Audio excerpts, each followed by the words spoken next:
Hello everyone, ഇന്നൊരു random എപ്പിസോഡാണ്. അപ്പോൾ അതുകൊണ്ട് നമുക്ക് റാൻഡം കോണ്ടന്റ് വിത്ത് കാഴ്ച എന്നതിനെ വിളിക്കാം. കഴിഞ്ഞ ദിവസമൊക്കെ നല്ല മഴയായിരുന്നു, കൊച്ചിയിൽ ഫുള്ള് നല്ല ട്രാഫിക്കൊക്കെ പ്രശ്നമായിരുന്നു എന്നൊക്കെ എല്ലാവരും പറയുന്നുണ്ട്. എൻ്റെ കുറേ ഫ്രണ്ട്സൊക്കെ 5 മണിക്കൊക്കെ ഓഫീസിൽ നിന്ന് ഇറങ്ങിയവരൊക്കെ 8:30 മണിക്കും വീട്ടിലെത്തിയിട്ടുണ്ടായില്ല. പലരും ഇതുപോലെ എടപ്പള്ളിയിലൊക്കെ സ്റ്റക്കായിരുന്നു. വൈഫിൻ്റെ കോളേജ് ബസ്സിലുള്ള പിള്ളേരൊക്കെ 8 മണിയും 9 മണിയായിട്ടൊന്നും വീട്ടിലെത്തിയിട്ടില്ല. അവർ വണ്ടിയിൽ സ്വിഗ്ഗിയിൽ നിന്നൊക്കെ ഫുഡ് ഓർഡർ ചെയ്തെന്നൊക്കെ പറയണേക്കുണ്ട്. പറഞ്ഞിട്ട് കാര്യമില്ല, ഇപ്പം നല്ല ക്വാണ്ടിറ്റി വെള്ളവും വരുന്നുണ്ട് ഓരോ മഴയിൽ. അപ്പോൾ അത് അത്രയും വന്നു കഴിയുമ്പോൾ നമുക്കൊന്നും ചെയ്യാനില്ല. കുറച്ച് കഴിയുമ്പോഴത്തേക്കും വെള്ളം ഇറങ്ങുന്നുണ്ട്. അപ്പോൾ മറ്റേ ഫ്ലഡിൻ്റെ പോലത്തെ സിറ്റുവേഷൻ അല്ല, പക്ഷേ എന്നാലും ഈ വാട്ടർ ലോഗിങ് കാരണം എടപ്പള്ളി ജംഗ്ഷൻ ഓൾമോസ്റ്റ് നല്ല ക്ലോസ്ഡ് ആയിരുന്നു. അതിൻ്റെ റിപ്പർക്കഷൻസ് നമുക്ക് വൈറ്റിൽ വരെ കാണാമായിരുന്നു. ഞാൻ നല്ല വെറുതെ മാപ്പ് എടുത്ത് നോക്കി. അപ്പോൾ ഹോൾ സിറ്റി ഓൾമോസ്റ്റ് റെഡ് ആയിട്ടാണ് കിടക്കുന്നത്. ഇപ്പോൾ എടപ്പള്ളി ജംഗ്ഷൻ്റെ ബ്ലോക്ക് ഏതാണ്ട് വൈറ്റില ജംഗ്ഷൻ വരെ, ഇപ്പുറത്തെ സൈഡിൽ കുസാറ്റ് വരെയൊക്കെ ഉണ്ടായിരുന്നു. കുറേ ഫീഡുകളൊക്കെ വന്നിട്ടായിരുന്നു, ആൾക്കാരുടെ പോസ്റ്റൊക്കെ കാണുന്നുണ്ടായിരുന്നു. കുറേ വണ്ടികളൊക്കെ മുങ്ങിപ്പോകുന്നുണ്ട്. എന്തുകൊണ്ടാണ് ആളുകൾ ക്രോസ് ഓവറുകൾ SUV-കളൊക്കെ പ്രിഫർ ചെയ്യണമെന്ന് വെച്ചാൽ സംശയമൊന്നും വേണ്ട. കാരണം നാട്ടിലിങ്ങനെയാണ് സിറ്റുവേഷൻ എന്നുണ്ടെങ്കിൽ ഇനിയിപ്പോൾ അങ്ങനത്തെ വണ്ടികളൊക്കെ വേണ്ടി വരും. ഇപ്പോഴും മഴക്കാലമായിട്ടില്ല, ഇനി ശരിക്കുള്ള മഴക്കാലം വരാൻ പോകുന്നുള്ളൂ. എന്താവും എന്നുള്ളത് കണ്ടറിയാം. ഇനി കുറച്ചും കൂടി പോസിറ്റീവ് ന്യൂസ് എന്നുള്ള രീതിയിൽ നമുക്ക് പുതിയൊരു 911 ഇറങ്ങിയിട്ടുണ്ട്. സോ അതിനെക്കുറിച്ച് സംസാരിക്കാനാണ് മെയിനായിട്ട് ഈ എപ്പിസോഡ് ചെയ്തത്. പുതിയതെന്ന് പറയുമ്പോൾ ഓൾ ന്യൂ അല്ല, പുതിയ ഷാസി ഒന്നും അല്ല. പക്ഷേ നമുക്ക് പ്രീവിയസ്ലി ഇപ്പോൾ കറൻ്റ്ലി ഉണ്ടായിരുന്ന 992 ജനറേഷൻ്റെ ഫേസ് ലിഫ്റ്റ് ആണ്. അതായത് 992.2 നമുക്ക് അതിന് വിളിക്കാം. .1 എന്ന് പറയുന്നത് പ്രീ ഫേസ് ലിഫ്റ്റും .2 എന്ന് പറയുന്നത് അതിൻ്റെ ഫേസ് ലിഫ്റ്റും ആണ്. മിക്കവാറും പോർഷെ സർക്കിൾസിലൊക്കെ അങ്ങനെയാണ് യൂസ് ചെയ്യാറ്. അപ്പോൾ ഈ ഫേസ് ലിഫ്റ്റിൽ നമുക്ക് ഭയങ്കര വലിയ കോസ്മെറ്റിക് ചേഞ്ചസ് ഒന്നും ഉണ്ടാവില്ല. പോർഷെ എപ്പോഴും അവരുടെ ഫേസ് ലിഫ്റ്റുകൾ മൈൽഡായിട്ട് ചെയ്യുള്ളൂ. പക്ഷെ നമുക്ക് കാണാൻ പറ്റും എല്ലാ ഫേസ് ലിഫ്റ്റിലും, അതായത് .2-ൽ ഒരു ന്യൂ എഞ്ചിൻ ഡിബ്യൂ ചെയ്യാറുണ്ട്. അതെപ്പോഴും അങ്ങനെയാണ് ചെയ്യാറ്. പോർഷെ എപ്പോഴും ഒരു പുതിയൊരു ജനറേഷൻ കൊണ്ടുവരുമ്പോൾ അതിൽ പ്രീവിയസ് ജനറേഷൻ്റെ എഞ്ചിനായിരിക്കും യൂസ് ചെയ്യുക, പുതിയ ഷാസി ആണെങ്കിലും. പക്ഷേ പിന്നീട് അതിൻ്റെ ഫേസ് ലിഫ്റ്റ് .2 വരുന്ന സമയത്ത് അവർ പുതിയൊരു എഞ്ചിനും കൂടി ഡിബ്യൂ ചെയ്യും. അത് അടുത്ത ജനറേഷനിലേക്ക് ക്യാരി ചെയ്യും. സ്റ്റാൻഡേർഡ് കരേറയിലുള്ള എഞ്ചിനിൽ വലിയ ഡിഫറൻസ് ഒന്നുമില്ല. ആകെ 8-9 bhp എന്തോ കൂടിയിട്ടുണ്ട്. ഡിഫറൻസ് ഇരിക്കുന്നത് GTS-ലാണ്. GTS എന്ന് പറയുന്ന അവരുടെ GT3-യുടെ തൊട്ട് താഴെ നിൽക്കുന്ന ഒരു സ്പോർട്ടി പെർഫോമൻസ് മോഡൽ പോലെയാണ് ഇരിക്കുന്നത്. അപ്പോൾ GTS-ലാണ് അവർ ഈ പുതിയൊരു എഞ്ചിൻ ഡെബ്യൂ ചെയ്തേക്കുന്നത്. ഫസ്റ്റ് ടൈമാണ് ഒരു പോർഷെ 911 ഹൈബ്രിഡ് ആവുന്നത്. അതാണ് ഇത്തവണത്തെ ഏറ്റവും വലിയ ചേഞ്ച്. 3.6 ലിറ്റർ എഞ്ചിനാണ്. അതിൻ്റെ കൂടെ ഒരു 8 speed dual clutch gear box കൊടുത്തിട്ടുണ്ട്.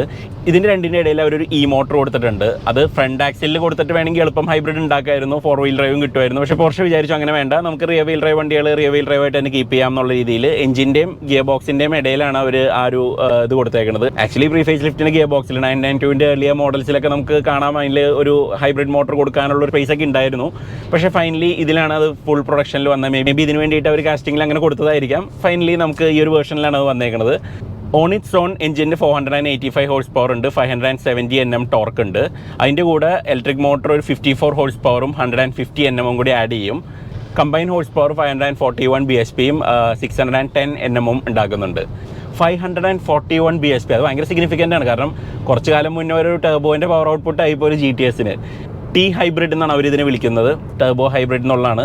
ടർബോ ഇതിൽ യൂസ് ചെയ്യുന്നത് ഒരു ടർബോ ആണ്. അപ്പോൾ അതായത് ടർബോ ലാഗ് ഒട്ടും ഉണ്ടാവാതിരിക്കാൻ വേണ്ടിയിട്ട് അതിനൊരു ഇലക്ട്രിക് മോട്ടറും കൊടുത്തിട്ടുണ്ട്. അപ്പോൾ ഈ ഇലക്ട്രിക് മോട്ടർ ടർബോനെ ഓൾറെഡി സ്പൂൾ ചെയ്ത് വെക്കുന്നുണ്ടാവും ചെറിയ ലോ RPM. അപ്പോൾ അതുകൊണ്ട് നല്ല റെസ്പോൺസ് ഉണ്ടാവും. ആൻഡ് ഹയർ RPM എത്തുമ്പോഴത്തേക്കും എക്സോസ് ഗ്യാസ് തന്നെ അതിനെ ഫാസ്റ്റായിട്ട് സ്പിൻ ചെയ്യിച്ചോളും. അപ്പോൾ അതുകൊണ്ട് ഒരു നല്ലൊരു സിസ്റ്റമാണ്. അപ്പോൾ നമുക്ക് ടർബോ ലാഗ് എന്ന് പറയുന്ന ഒരു പ്രശ്നം ഒഴിവാക്കാൻ വേണ്ടിയിട്ട് വളരെ എളുപ്പമായിട്ട് ഇലക്ട്രിക്കായിട്ട് അതിനെ സ്പിൻ ചെയ്യാം എന്നുള്ളത് വെച്ചിട്ട് ഓഡിയൊക്കെ കുറേ കാലമായിട്ട് യൂസ് ചെയ്യുന്നുണ്ട്. അവരുടെ SQ5-ലൊക്കെ അതിൽ ഈ ഒരു ടർബോ സിസ്റ്റമാണ്. അപ്പോൾ ഈ ഹൈബ്രിഡ് എന്നൊക്കെ പറയുമ്പോൾ നമ്മൾ വിചാരിക്കും വെയിറ്റ് നല്ലോണം കൂടിയിട്ടുണ്ടാവും ബാറ്ററി പാക്കൊക്കെ വരുമ്പോൾ എന്നുള്ളത്. പക്ഷേ പോർഷെ പറയുന്ന അത്രയ്ക്കൊന്നും വെയിറ്റ് കൂടിയിട്ടില്ല, ആകെ 50 കിലോ കൂടിയിട്ടുള്ളൂ എന്നുള്ളത്. അതിൽ തന്നെ 27 കിലോയോളം ബാറ്ററി പാക്കാണ്. 1.9 kWh ബാറ്ററി പാക്കാണ്. അതിൻ്റെ മൗണ്ടിങ്ങും ഭയങ്കര ഇൻട്രസ്റ്റിംഗ് ആണ്. ഫ്രണ്ടിലാണ് മൗണ്ട് ചെയ്തേക്കുന്നത്. അപ്പോൾ അതായത് പെട്രോൾ ടാങ്കും ഇതിൻ്റെ അടുത്ത പവർ സോഴ്സ് ഇലക്ട്രിക്കും ഫ്രണ്ടിൽ തന്നെ ഇരുന്നോട്ടെ എന്നുള്ളതാണ് പോർഷെയുടെ ഒരു ഇത്. വെയിറ്റ് ഡിസ്ട്രിബ്യൂഷൻ അഫക്റ്റ് ചെയ്യേണ്ടതെന്ന് വിചാരിച്ചിട്ട് പെട്രോൾ ടാങ്കിൻ്റെ കപ്പാസിറ്റി കാരണം 6 ലിറ്റേഴ്സോളം കുറഞ്ഞിട്ടുണ്ട്. ഇപ്പോൾ 84 ലിറ്റേഴ്സേ ഉള്ളൂ അവിടെ ബാറ്ററി പാക്ക് ഇരിക്കണോണ്ട്. ഈ ഒരു സിസ്റ്റം ഓൾ വീൽ ഡ്രൈവ് കോമ്പാറ്റബിളും കൂടിയാണ്. പക്ഷേ അവർ പറയുന്നത് മാനുവൽ കൊടുക്കാനായിട്ടുള്ളൊരു ഓപ്ഷൻ ഇല്ല, നമുക്ക് ഈ ഒരു ഗിയർ ബോക്സ് ആയിട്ട് മീറ്റ് ചെയ്യാൻ പറ്റുള്ളൂ എന്നുള്ളതാണ്. പക്ഷേ പോർഷെ കുറച്ച് കഴിയുമ്പോൾ പറയും ബൈ പോപ്പുലർ ഡിമാൻഡ് ഞങ്ങൾ മാനുവൽ കൂടി ഫിഗർ ഔട്ട് ചെയ്ത് ഹിയർ ഇറ്റ് ഈസ് എന്ന് പറഞ്ഞുകൊണ്ട് കൊടുക്കും. ഇതിൻ്റെ പെർഫോമൻസിലുള്ള ഇമ്പ്രൂവ്മെൻറ്റ്സും ഭയങ്കര സിഗ്നിഫിക്കൻ്റ് ആണ്. 0 to 100 ടൈംസ് 0.4 സെക്കൻഡ്സ് ഫാസ്റ്റർ ആണ്. സോ ഇപ്പോൾ 3 സെക്കൻഡ്സിൽ 100 എത്തും. അത് അവർ ലോഞ്ചിൻ്റെ സമയത്ത് ഒരു ഡ്രാഗ് റേസ് വീഡിയോ ആയിട്ട് കാണിച്ചിട്ടുണ്ടായിരുന്നു.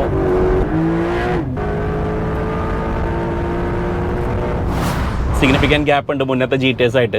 പക്ഷേ അത് ഈ ഹൈബ്രിഡ് സിസ്റ്റത്തിൻ്റെ ആണെന്ന് അവർ പറയുമ്പോഴും നമുക്ക് 100% ഉറപ്പിക്കാൻ പറ്റില്ല. കാരണം എഞ്ചിൻ കപ്പാസിറ്റി കൂടിയിട്ടുണ്ട്. പഴയ GTS 3 ലിറ്റർ ആയിരുന്നു, നൗ ഇറ്റ്സ് 3.6 ലിറ്റർ. അപ്പോൾ അതുകൊണ്ട് അതിൻ്റെ ഡിഫറൻസ് കൂടി നമ്മൾ ഫാക്ടർ ഇൻ ചെയ്യണം. ബട്ട് അഗെയിൻ എഞ്ചിൻ്റെ പവർ ഡെലിവറിയിലൊക്കെ നല്ല വ്യത്യാസം വന്നതിൻ്റെയൊക്കെ നമുക്ക് ഓവറോൾ ലാപ്പ് ടൈമിലൊക്കെ കാണാൻ പറ്റും. നർബർഗ്രിംഗിൽ 8.6 സെക്കൻഡ്സ് ഫാസ്റ്റർ ആണ്. അത് നമുക്ക് ഹൈബ്രിഡിൻ്റെ ലോ എൻഡ് പവർ കൊണ്ടാവാം, ബെറ്റർ ടയേഴ്സിൻ്റെ ആവാം, എന്ത് വേണേലും ആവാം. നർബർഗ്രിംഗിൽ അവർ യൂസ് ചെയ്ത വണ്ടിക്ക് എയർ റോക്കറ്റ് ഉണ്ടായിരുന്നു. അപ്പോൾ അതിനൊരു സ്പോയിലറൊക്കെ ഉണ്ടായിരുന്നു. അപ്പോൾ അതിൻ്റെ അഡീഷണൽ ഡൗൺ ഫോഴ്സ് 10 കിലോസോളം പറയുന്നുണ്ട്. So any of these could be reason. So that's a progress in the right direction. പക്ഷേ ആ ബമ്പറിൽ ആ LED ലൈറ്റിംഗ് എലമെൻറ്റ്സ് ഒന്നും ഇല്ലാത്തതുകൊണ്ട് ഒന്നുമില്ലായൊക്കെ നമുക്ക് തോന്നുന്നുണ്ട്. ബമ്പർ കാണുമ്പോൾ ഭയങ്കര പ്ലെയിൻ ആയിട്ട് തോന്നുന്നുണ്ട്. എക്സെപ്റ്റ് GTS കാരണം അതിൽ ഫ്രണ്ടിൽ ആക്റ്റീവ് എയർ ഇൻടേക്സ് കൊടുത്തിട്ടുണ്ട്. അതിപ്പോൾ കാണുമ്പോൾ ഇത്തിരി ഓടാണ്, കുറച്ച് കാലം കഴിയുമ്പോൾ ശീലമായിക്കോളും. ഫ്രണ്ടിൽ ഹെഡ്ലൈറ്റ്സ് ഒക്കെ ഡിഫറൻ്റ് ആണ്, ഒരു പുതിയ LED ലൈറ്റിംഗ് സിഗ്നേച്ചറൊക്കെ വന്നിട്ടുണ്ട്. ബാക്കിലേക്ക് വരികയാണെങ്കിൽ ടെയിൽ ലൈറ്റിൻ്റെ ഷേപ്പ് മാറിയിട്ടുണ്ട്. ഇപ്പോൾ ഫുൾ വിഡ്ത്ത് ആയിട്ടുണ്ട് ആ ടെയിൽ ലൈറ്റിൻ്റെ അടിയിലുള്ള LED സ്ട്രിപ്പ്. അതുപോലെ തന്നെ ബാക്കിൽ ബമ്പറിൻ്റെ കോണ്ടൂഴ്സ് ഒക്കെ കുറച്ച് വ്യത്യാസമുണ്ട്. ഫ്രണ്ട് ബമ്പറിന് മിമിക് ചെയ്യണ പോലത്തെ ഒരു ലൈനൊക്കെ ബാക്കിൽ ബമ്പറിന് വന്നിട്ടുണ്ട്. പുതിയ കുറച്ച് വീൽ ഡിസൈൻസ് ഒക്കെ വന്നിട്ടുണ്ട്. അതിൽ ആ ഡയമണ്ട് കട്ട് വീൽസ് ഒന്നും വലിയ ഭംഗിയില്ല, പക്ഷേ എന്നാലും GTSൽ യൂസ് ചെയ്യുന്ന ഇപ്പോഴത്തെ ആ ഒരു അലോയ് വീൽ മുന്നത്തെ GT3യുടെ ഒരു ചെറിയൊരു വകഭേദം പോലെയൊക്കെ അവർ കൊണ്ടുവന്നിട്ടുണ്ട്. That looks nice. പക്ഷേ ഈ ഒരു വണ്ടി കുറച്ചും കൂടി ജനറിക് ആയ പോലത്തെ ഒരു ഫീലിംഗ് ആണ് നമുക്ക് അകത്ത് കയറുമ്പോഴത്തേക്ക്. ഇപ്പോൾ അവർ ആ ഒരു സ്റ്റാർട്ട് ബട്ടൺ നോക്കുകയാണെങ്കിൽ അതൊരു വളരെ കോമൺ ആയിട്ടുള്ള ഫോക്സ് വാഗൺ പാർട്ട് പോലെ ആയിട്ടുണ്ട്. അതുപോലെ നമുക്ക് മുന്നേ ഇഷ്ടമുണ്ടായിരുന്നൊരു എലമെൻ്റ് ഉണ്ടായിരുന്നു, അനലോഗ് ടാക്കോമീറ്റർ. അത് മാറി ഇപ്പോൾ ഫുള്ളി ഡിജിറ്റൽ ആയിട്ടുണ്ട്. അപ്പോൾ അങ്ങനെ ഒരു മിക്സ്ഡ് ബാഗാണ്. ചില കാര്യങ്ങൾ നമുക്ക് ഇഷ്ടമാവും, ചിലത് നമുക്ക് ഇഷ്ടമാവില്ല. But on the whole things have improved. നമുക്ക് ഹൈബ്രിഡ് ടെക് ഒഴിവാക്കാൻ പറ്റില്ല. ഇനിയുള്ള കാലത്തൊക്കെ അത് വേണം, കഫേ നോംസും കാര്യങ്ങളൊക്കെ മീറ്റ് ചെയ്യണമെങ്കിൽ. അതിൻ്റെ ആൾക്കാർക്ക് ഈ ഹൈബ്രിഡ് ടെക്നോളജി കയറ്റി വണ്ടീനെ പ്യുവർ അല്ലാണ്ടാക്കി എന്നൊക്കെ പറയുന്നുണ്ട്. പക്ഷേ നമ്മുടെ ഇപ്പോൾ കാറിലുള്ള മൾട്ടിപ്പിൾ സിസ്റ്റംസ് ഇലക്ട്രിക് ആയിട്ട് ഓപ്പറേറ്റ് ചെയ്യുന്ന പോലെ തന്നെ ഒരു അഡീഷണൽ സിസ്റ്റമാണ്. But if it gives you more power then why not. And Porsche ആയതുകൊണ്ട് പോർഷെ അവർ അതിൻ്റെ ക്യാരക്ടർ കളയാണ്ട് അത് ഇൻറ്റഗ്രേറ്റ് ചെയ്തിട്ടുണ്ടാവും. I'm seriously looking forward to driving this car this year. പുതിയ നൈനിലോ മാത്രമല്ല, കുറച്ച് കാലമായിട്ട് പോർഷെ ന്യൂസുകളാണ് നമ്മുടെ എല്ലാവരുടെയും ന്യൂസ് ഫീഡുകളിലൊക്കെ വന്നുകൊണ്ടിരിക്കുന്നത്. 2 സിഗ്നിഫിക്കൻറ്റ് ക്രാഷുകൾ ഉണ്ടായി. നമ്മുടെ നാട്ടിൽ തന്നെ ഒരാളൊരു 911 കാരിയർ S കൊണ്ടുപോയി ഒരു ബൈക്കുകാരനിടിച്ചു, അയാൾ മരണപ്പെട്ടു. അത് ന്യൂസ് ചാനലുകൾ മുഴുവൻ റിപ്പോർട്ട് ചെയ്തത് ഈ പോർഷെക്കാരൻ്റെ കുഴപ്പമാണ്, ഇയാൾ ഫാസ്റ്റായിട്ട് ഓടിച്ചിട്ടാണ്, അയാൾ ബൈക്കാരനെ കൊണ്ടിടിച്ചാണ് എന്നൊക്കെ പറഞ്ഞുകൊണ്ട് വേഗതയിൽ പൊലിഞ്ഞത് ഒരു ജീവൻ എന്നൊക്കെ പറഞ്ഞുകൊണ്ട് ഒരു വലിയ ഹെഡിങ്ങോടുകൂടിയൊക്കെ കൊടുത്തു. പക്ഷേ പിന്നീട് അതിൻ്റെ ഒരു വീഡിയോ ഇറങ്ങിയിട്ടുണ്ടായിരുന്നു. അത് ശരിക്കും പറഞ്ഞാൽ ഇതിൻ്റെ ഓണർക്ക് അതൊരു വലിയ ഹെൽപ്പായിട്ടുണ്ടാവണം. കാരണം ആ വീഡിയോയിൽ നമുക്ക് കാണാൻ പറ്റും ഈ ബൈക്കുകാരൻ ഒരു ഓട്ടോറിക്ഷേനെ എന്തോ ഓവർടേക്ക് ചെയ്ത് റോങ് സൈഡിൽ കൂടെ കയറി പോർഷെ വരുന്ന ലൈനിൽ എത്തിയതാണ്. ഒരു വളവിലായിരുന്നു. ആൻഡ് ഈ ഡ്രൈവർക്ക് ഒന്നും ചെയ്യാനുണ്ടായിരുന്നില്ല, കാരണം ബൈക്കുകാരൻ നേരെ വന്ന് കയറിയതാണ്. നമുക്ക് കാണാൻ പറ്റും അയാൾ ബ്രേക്ക് ചെയ്ത് സ്കിഡ് ചെയ്ത് വീഴുന്നതായിട്ട് അതിന് മുന്നേ തന്നെ നമുക്ക് കാണാൻ പറ്റും. ആ വീഡിയോ ഇറങ്ങിയതുകൊണ്ട് ഇയാൾക്ക് കുഴപ്പമൊന്നും ഉണ്ടാവില്ല. പക്ഷേ എന്നാലും നല്ലൊരു വണ്ടി രജിസ്ട്രേഷന് മുന്നേ പോയി എന്നുള്ളതാണ് എൻ്റെ മനസ്സിലുള്ള വിഷമം. ആ ഒരു വീഡിയോയിൽ നമുക്ക് ഒരു കാര്യം കൂടി കാണാൻ പറ്റും, ആ ഡ്രൈവർ വണ്ടിയിൽ നിന്ന് ഇറങ്ങി ഓടുന്നതായിട്ട്. കാരണം നാട്ടുകാരൊക്കെ കൂടി കഴിഞ്ഞ് സീനായി കഴിഞ്ഞിട്ടുണ്ടെങ്കിൽ പിന്നെ രക്ഷയില്ല. വണ്ടി ഇടിച്ച് കഴിഞ്ഞാൽ ഒന്നും ചെയ്യാനില്ല. നമ്മുടെ കോവിഡ് സർട്ടിഫിക്കറ്റ് നിന്ന് പ്രധാനമന്ത്രി ഇറങ്ങിപ്പോയ പോലെ ആദ്യം ഇറങ്ങി ഓടുക എന്നുള്ളതാണ് ഫസ്റ്റ് ചെയ്യാവുന്ന ഐറ്റം. ഇയാളും അത് തന്നെയാണ് ചെയ്തത്. പൂനെയിലത്തെ പോർഷെ ഡ്രൈവർക്ക് പക്ഷേ ഇറങ്ങി ഓടാൻ പറ്റാണ്ടായിപ്പോയി. 18 പോലും തികയാത്ത ഒരു പാവം പിഞ്ചു പയ്യനായിരുന്നു. അവൻ അതിലിരുന്ന് നാട്ടുകാരൊക്കെ കൂടി വന്ന് ഇടിക്കുന്ന വീഡിയോ നമ്മൾ കണ്ടു. അതും ഇതേപോലെ തന്നെയാണ്. ബ്രാൻഡ് ന്യൂ കാറായിരുന്നു, ടൈക്കാനായിരുന്നു, ടർബോ എസ് ആയിരുന്നു. ലൈസൻസ് ഇല്ലെങ്കിലും സ്പീഡിനൊട്ടും കുറവില്ലായിരുന്നു. വണ്ടി ഇടിച്ചത് ഏകദേശം 200 കിലോമീറ്റർ സ്പീഡിലാണെന്നൊക്കെയാണ് ആൾക്കാർ പറയുന്നത്. 2 പേര് മരിച്ചുപോയി. ഇത്രയും വരെ വളരെ ദുഃഖകരമായ കാര്യങ്ങളാണ്. പക്ഷേ ഇനിയുള്ള സംഭവ വികാസങ്ങൾ കേൾക്കുമ്പോൾ നമുക്ക് വളരെ തമാശയായിട്ട് തോന്നും. ഈ പയ്യനെ പോലീസ് അവിടെ നിന്ന് കൊണ്ടുപോകുന്നു. 14 മണിക്കൂറിനുള്ളിൽ അവന് ജാമ്യം അനുവദിക്കുന്നു. പ്രായപൂർത്തിയാവാത്തതുകൊണ്ട് ചെറിയൊരു പയ്യൻ എന്നുള്ള രീതിയിൽ അവൻ്റെ പാരൻസിനോട് പറയുന്നു, ഇനി മോനെ കൊണ്ട് വണ്ടി ഓടിപ്പിക്കരുത്, ചീത്ത കൂട്ടുകെട്ടുകളിൽ ചെന്ന് പെടാണ്ട് നോക്കണം. പിന്നീട് ഈ റോഡ് സേഫ്റ്റീനെ പറ്റിയിട്ടും റോഡിലുണ്ടാകുന്ന അപകടങ്ങളുടെ തീവ്രതയെ പറ്റിയിട്ടൊക്കെ ഒരു 300 വാക്കിൽ കുറയാതെ ഒരു എസ്സേയും കൂടി എഴുതണം എന്നാണ് പോലീസ് പറഞ്ഞത്. അങ്ങനെ അവൻ എസ്സേ ഒക്കെ എഴുതി കൊടുത്തിട്ട് ഒരു ഞായറാഴ്ച ദിവസം അവന് ജാമ്യം കിട്ടിയേക്ക്. മലയാള സിനിമകളിലൊക്കെ എപ്പോഴും കാണിക്കാറുണ്ട് ഞായറാഴ്ച ദിവസം ജാമ്യം കിട്ടാൻ വളരെ ബുദ്ധിമുട്ടാണെന്നുള്ളത്. പക്ഷേ അന്ന് ഈ പയ്യനെ ബാധിച്ചില്ല. വീട്ടുകാർ വളരെ സ്ട്രോങ് ആയിട്ട് പോലീസിൽ ഇതൊക്കെ ചെയ്തുകൊണ്ട് അതങ്ങനെ ജാമ്യമൊക്കെ കിട്ടി ഇറങ്ങി. പക്ഷേ ഇന്ത്യൻ സിറ്റിസൻസിന് പാൻ ഇന്ത്യ അത് ഇഷ്ടമായില്ല. അപ്പോൾ അതുകൊണ്ട് എല്ലാവരും കൂടി മൊറോളി കൂട്ടി ഇത്രയും സിമ്പിളായിട്ടുള്ള ഒരു പണിഷ്മെൻ്റ് അല്ല കൊടുക്കേണ്ടത്, കുറച്ചും കൂടി സീരിയസ് ആയിട്ടുള്ള, കാരണം സീരിയസ് ഒഫൻസാണ്. ലൈസൻസ് ഇല്ലാത്ത ഒരുത്തൻ കാർ ഓടിച്ചിട്ട് 2 പേരെ കൊന്നു എന്നുള്ളതൊരു വലിയ സീരിയസ് ഒഫൻസാണ്. അതിന് വീട്ടുകാരോട് ഇനി സൂക്ഷിക്കണം എന്ന് പറയുക, 300 വാക്കിൽ എസ് എഴുതുക, എന്നാൽ പിന്നെ 2 ലോലിപ്പോപ്പും കൂടി മേടിച്ചു കൊടുക്കായിരുന്നു ചെക്കനെ. അങ്ങനെ എല്ലാവരും ബഹളം ഉണ്ടാക്കി അവസാനം നിവൃത്തിയില്ലാണ്ട് ഇതിലൊരു തുടർ അന്വേഷണം വന്നു. അപ്പോഴാണ് കാണുന്നത് ഈ ഫാമിലിയുടെ ഒരു ഹോൾഡാണ്. അവർക്ക് ജുഡീഷ്യറിയിലും അതുപോലെ ലോ എൻഫോഴ്സ്മെൻറ്റിലൊക്കെ അവർക്ക് നല്ല പൊളിറ്റിക്കൽ ഗ്രിപ്പ് ഉണ്ടായിരുന്നു. അപ്പോൾ അതുകൊണ്ട് പല എവിഡൻസും ഇവർക്ക് ഒന്നുമല്ലാണ്ടാക്കാൻ പറ്റി. ഇവർക്ക് ആ പയ്യൻ ഈ ആക്സിഡൻറ്റ് തൊട്ട് മുന്നായിട്ട് ബാറിൽ നിന്ന് വെള്ളം ഒടിച്ചിട്ടാണ് ഇറങ്ങിയത്. പക്ഷേ ഇവൻ്റെ ബ്ലഡ് ടെസ്റ്റ് ചെയ്തപ്പോൾ കാണാൻ പറ്റിയിരുന്നത് ഇവൻ ഒന്നും കുടിച്ചിട്ടില്ല എന്നുള്ളതാണ്. അവൻ്റെ ബ്ലഡിൽ ആൽക്കഹോൾ കണ്ടൻ്റ് ഒന്നും ഉണ്ടായിരുന്നില്ല. അത് പിന്നീടുള്ള അന്വേഷണത്തിൽ കണ്ടു അവർ ബ്ലഡ് സാമ്പിൾ മാറ്റിയതാണെന്നുള്ളത്. അതിൻ്റെ പേരിൽ ഫോറൻസിക്കിലെ 2 സീനിയർ ഡോക്ടർമാരെ സസ്പെൻഡ് ചെയ്തിട്ടുണ്ട്. അതുപോലെ ഇതിന് ഒത്താശ ചെയ്ത് കൊടുത്ത കുറേ പോലീസുകാരെയൊക്കെ ഇവർ ഇപ്പോൾ അന്വേഷണ വിധേയമാക്കിയിട്ടൊക്കെ സസ്പെൻഡ് ചെയ്തിട്ടുണ്ട്.